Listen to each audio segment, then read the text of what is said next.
मन कभी कभी विचलित सा हो जाता है कि अपने काम के चक्कर में अपनी धर्मपत्नी जो मां बनने वाली है उनको कुछ महत्वपूर्ण समय पर उनका साथ अगर ना रह पाया तो पति और पिता के कर्तव्यों से पीछे ना रह जाऊं। हाँ, पर राष्ट्र का कर्तव्य आपके कंधे पर है।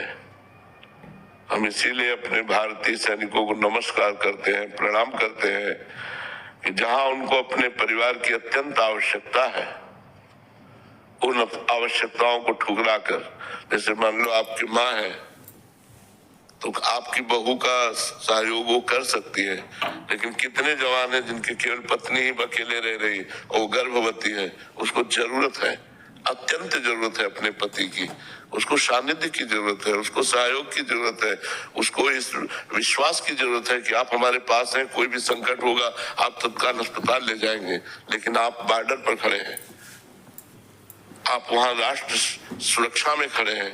इसीलिए हम नमस्कार करते हैं कि एक सन्यासी का जीवन और एक सैनिक का जीवन लगभग मिलता जुलता है। वो अपने परिवार के मोह को, परिवार की आवश्यकता को तोड़ करके राष्ट्र की सेवा में लगा है। इसी बात के लिए आपको नमस्कार है। आप चिंता न करें, आप चिंता न करें। जब आप राष्ट्र सेवा में हैं तो जिनका राष्ट्र है वो भगवान आपके बच्चों को, आपकी पत्नी को, सबको सुरक्षित रखेंगे, उनका पालन पोषण करेंगे। जिन जंगल में पशु पक्षियों का कोई नहीं है तो कौन भरण पोषण करता है? भगवान ही तो करते हैं ना। आप चिंता ना कीजिए, आप निश्चिंत रहिए, भगवान ऐसी व्यवस्था कर देंगे कि अगल बगल के लोग सहयोग कर देंगे।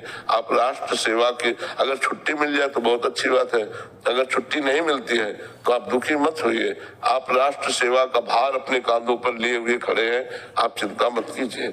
अगर आपको ऐसे ही गोली लगती है तो सीधे स्वर्ग जाओगे और राधा कहकर पधारोगे तो भगवत धाम जाओगे। आपका अहित तो हो ही नहीं सकता, आप राष्ट्र सेवा में हैं। इसलिए आपको गर्व होना चाहिए कि हम सब कुछ त्याग करके अपने राष्ट्र सेवा में हैं।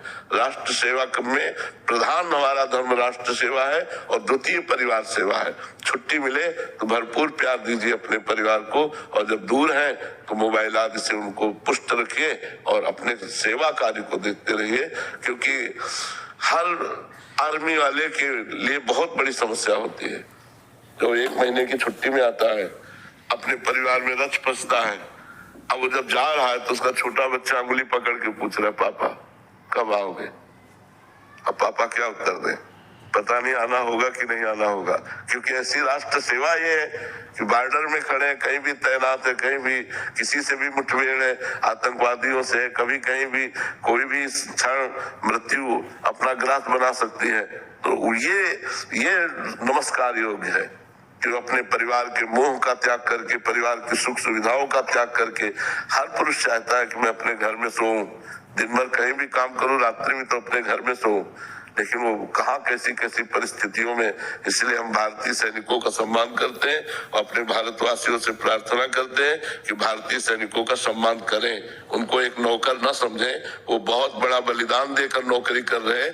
व्यापार और नौकरी जीने के लिए तो और भी साधन है, लेकिन केवल पैसे के लिए ही नहीं है, ये राष्ट्र के लिए है। राष्ट्र के लिए सीधे गोली खाते हैं। इसलिए नमस्कार करो और इनका आदर करो।